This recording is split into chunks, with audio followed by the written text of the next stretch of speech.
السلام علیکم ناظرین کرام، نئی ویڈیو میں آپ کو خوش آمدید کہتے ہیں۔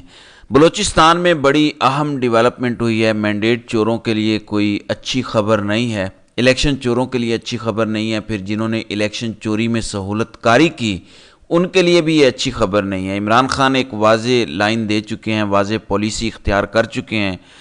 آخری گروپ عید سے پہلے جو ان سے ملا اس میں جو کچھ کہا گیا، عمران خان نے اس کو یکسر مسترد کر دیا اور کہا کہ میں ایک لمحے کے لیے بھی اس بارے میں سوچنے کو تیار نہیں ہوں۔ جو پیغام لائے ہیں ان کو میں خود ہی جواب دے لوں گا، آپ تشریف لے جائیں، آپ کے پیغام کا بہت بہت شکریہ۔ تو وہ چلے گئے واپس، اور اس کے بعد عمران خان نے پیغام دے دیا سیدھا army chief general Asim Munir کو، اور ان کو کہا کہ مجھے پتہ ہے یہ سب کچھ جو میرے ساتھ ہو رہا ہے یہ آپ کی ایما پر ہو رہا ہے، آپ کی مرضی کے بغیر یہ ہو نہیں سکتا۔ آپ چاہتے ہیں کہ میں ٹوٹ جاؤں، جبکہ میں ٹوٹنے کو تیار نہیں ہوں، نہ پیچھے ہٹنے کو تیار ہوں۔ آپ نے جو کرنا ہے کر لیا، میں اپنے اصولی موقف پر قائم ہوں۔ اس کے بعد عمران خان اور شاہ محمود قریشی پہ سختیاں ڈبل کر دی گئیں۔ مہر بانو قریشی اور زین قریشی نے اس بات کا بھی انکشاف کیا کہ عمران خان اور شاہ محمود قریشی کو عید کی نماز ادا نہیں کرنے دی گئی۔ اس سے مجھے ناظرین کرام وہ فرعونیت اور نمرودیت یاد آ گئی۔ ہمارا مذہب اسلام تو اس کی اجازت ہی نہیں دیتا کہ ایون کسی غیر مسلم کو بھی ان کی عبادت سے منع نہیں کیا جا سکتا۔ ایک تو عید کی نماز ان کو پڑھنے نہیں دی، پھر ایک غلط اور جھوٹی خبر چلوائی گئی، باقاعدہ ٹی وی چینلز کو کہا گیا کہ آپ اس خبر کو پھیلا دیں کہ عمران خان نے عید کی نماز ادا کی جیل حکام کے ساتھ، جبکہ وہ جھوٹی خبر تھی۔ اب عمران خان ایک میسیج دے چکے ہیں۔ اس وقت عمران خان اور تحریک انصاف اکیلے نہیں ہیں، بلکہ ان کے ساتھ کافی جماعتیں ہیں، کم از کم 5 جماعتیں ان کے ساتھ مل چکی ہیں۔ جبکہ جو یہ کہتے تھے کہ عمران خان اکیلا ہے، اب عمران خان اکیلا نہیں ہے، بلکہ ایک نئی تحریک کی بنیاد رکھ دی گئی ہے۔ تحریک بحالی جمہوریت، آپ نے نام سنا ہوگا، اس سے پہلے ڈیموکریٹک موومنٹ تھا۔ اب یہ موجودہ مینڈیٹ چوروں اور الیکشن چوروں اور ان کے سہولت کاروں کے خلاف یہ نئی تحریک شروع ہوا چاہتی ہے۔ آج اس کا پہلا جلسہ پشین بلوچستان میں ہو رہا ہے۔ جلسے سے پہلے ہی وہاں دفعہ 144 لاگو کر دی گئی ہے اور کہا گیا کہ وہاں پر امن و امان کا بڑا مسئلہ ہے، 5 سے زائد افراد جمع ہونے پر پابندی ہے۔ ڈپٹی کمشنر پشین نے یہ اعلان کیا ہے۔ اب تحریک انصاف اور متحدہ اپوزیشن بہت دن پہلے یہ اعلان کر چکی ہے کہ ہم کوئٹہ سے اپنی تحریک کا آغاز کریں گے اور 13 تاریخ کو پہلا جلسہ ہوگا۔ اب آج 13 ہے اور آج اپوزیشن گرینڈ الائنس کا اجلاس ہوا۔ 5 جماعتوں کی مرکزی قیادت کا یہ اجلاس تھا۔ اس میں اختر مینگل، محمود خان اچکزئی، علامہ راجہ ناصر عباس، جماعت اسلامی کی جانب سے لیاقت بلوچ، اسی طرح تحریک انصاف کے لوگ موجود تھے۔ تو تمام جماعتیں آج وہاں جمع ہوئیں اور ایک بڑی تحریک کا آغاز کیا گیا، اور انہوں نے اس تحریک کا نام تحریک تحفظ آئین رکھا ہے۔ میرے خیال میں ناظرین اکرام اس کا نام تحریک بحالی آئین ہونا چاہیے، کیونکہ آئین تو رہا ہی نہیں۔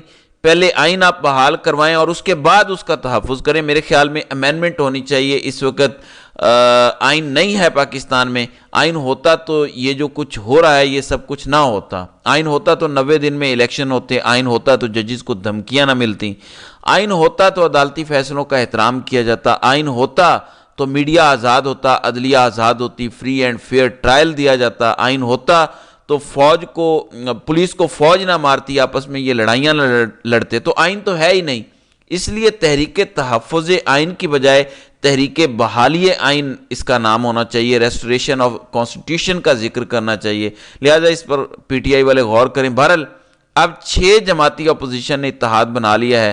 فضل الرحمان ابھی تک ان 6 جماعتوں میں نظر نہیں آ رہے۔ ان 6 جماعتوں میں تحریک انصاف، پختونخوا ملی عوامی پارٹی، بلوچستان عوامی پارٹی، سنی اتحاد کونسل، مجلس وحدت المسلمین اور جماعت اسلامی ہے۔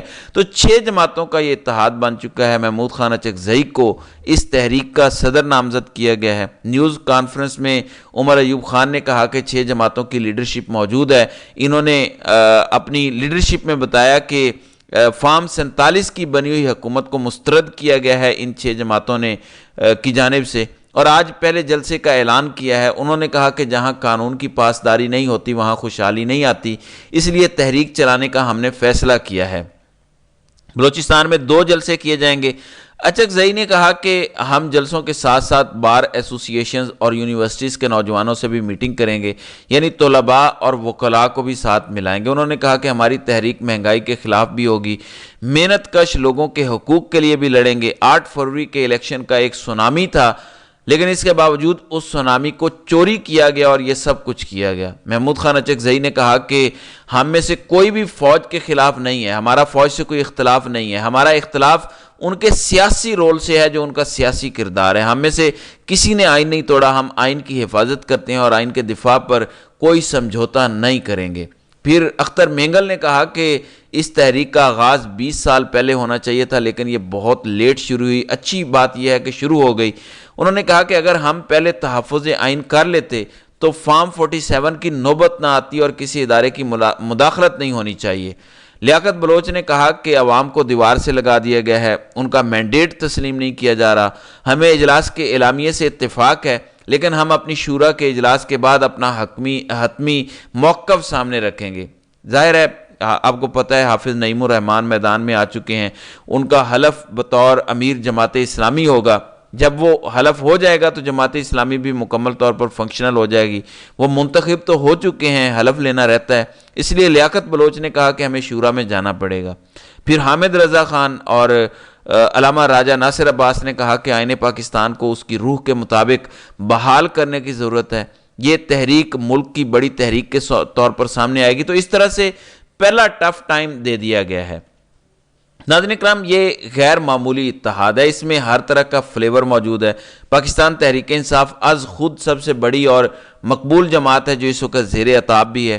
پھر دوسری جماعت اسلامی ہے، میری اطلاع کے مطابق جماعت اسلامی اس میں شامل ہو جائے گی۔ جماعت اسلامی کے پاس ڈسپلن ہے، ان کے پاس منظم جلسے کرنے کی ابیلٹی ہے، سٹریٹ پاور ان کے پاس موجود ہے۔ پھر علامہ راجہ ناصر عباس اہل تشیع کی نمائندگی کرتے ہیں، جبکہ بلوچستان سے 2 بڑی جماعتیں جن میں محمود خان اچکزئی سر فہرست ہیں، وہ نواز شریف کے ساتھ بھی رہے، اب انہوں نے ان کو چھوڑ دیا ہے، جبکہ سردار اختر مینگل عمران خان کو چھوڑ کر PDM-1 میں گئے تھے، وہ بھی واپس آ چکے ہیں۔ تو یہ ایک اچھا سیاسی جماعتوں کا گلدستہ ہے، سارے ہی سینئر لوگ ہیں اور ٹف ٹائم دینے کا ارادہ رکھتے ہیں۔ ناظرین اکرام، اب میں آپ کو بتا دوں کہ اپریل اور مئی کا مہینہ کافی اہم ہے۔ ان 4 سے 6 ہفتوں میں کافی کچھ ہونا ہے، بڑے بڑے فیصلے لیے جانے ہیں، بڑی بڑی ریشفلنگ ہونی ہے۔ اس شفلنگ میں دیکھتے ہیں کہ کس کے ہاتھ میں کٹورا آتا ہے، کیونکہ بیہائنڈ دا سین بہت کچھ ہو رہا ہے، اصل انریسٹ کہیں اور ہے، اس لیے بہت ساری خبریں نیشنل میڈیا پر نہیں آ رہی۔ اس کی وجہ یہ ہے کہ چیزیں ان کے کنٹرول میں نہیں ہیں، کافی گڑبڑ چل رہی ہے، تو دیکھتے ہیں کہ کیا ہوتا ہے۔ بہرحال اعلان ہو چکا ہے، 6 جماعتی اپوزیشن اتحاد سامنے آ چکا ہے، اختر مینگل کی میزبانی میں یہ سب کچھ ہوا ہے، تو آگے دیکھیے ہوتا ہے کیا۔ دوسری جانب ثانیہ بہاول نگر سے متعلق ان شارٹ میں آپ کو بتاتا چلوں کہ ISPR نے بھی انکوائری شروع کر دی ہے، یعنی GHQ یعنی بریگیڈ ہیڈ کوارٹر میں بھی انکوائری ہو رہی ہے کہ کیسے ان چیزوں کو مس ہینڈل کیا گیا۔ پھر پنجاب حکومت کی بھی انکوائری شروع ہو گئی ہے، جبکہ ایک جوائنٹ انویسٹیگیشن پولیس اور فوجی حکام کی جانب سے ہو رہی ہے۔ اب اس میں سے کافی کچھ برآمد ہونے کا امکان ہے، یہ معاملہ ردی کی ٹوکری میں نہیں جائے گا۔ جو فوج کی سائیکی کو سمجھتے ہیں انہیں اندازہ ہے کہ یہ معاملہ کافی مس ہینڈل کیا گیا ہے، اور بریگیڈ ہیڈ کوارٹر نے اس معاملے میں بہت زیادہ غیر ذمہ داری کا مظاہرہ کیا ہے۔ پولیس کا قصور اور غلطیاں اپنی جگہ، لیکن جو کام بریگیڈ ہیڈ کوارٹر نے کیا ہے وہ اس سے کہیں زیادہ سنگین تر ہے۔ تو دیکھتے ہیں کہ اس حوالے سے مزید اپڈیٹس آنے والے دنوں میں کیا آتی ہیں۔ تو ناظرین اکرام، آپ کی اس ویڈیو کے حوالے سے کیا رائے ہے؟ آپ اپنی رائے کا اظہار کامنٹ سیکشن میں ضرور کیجیے گا۔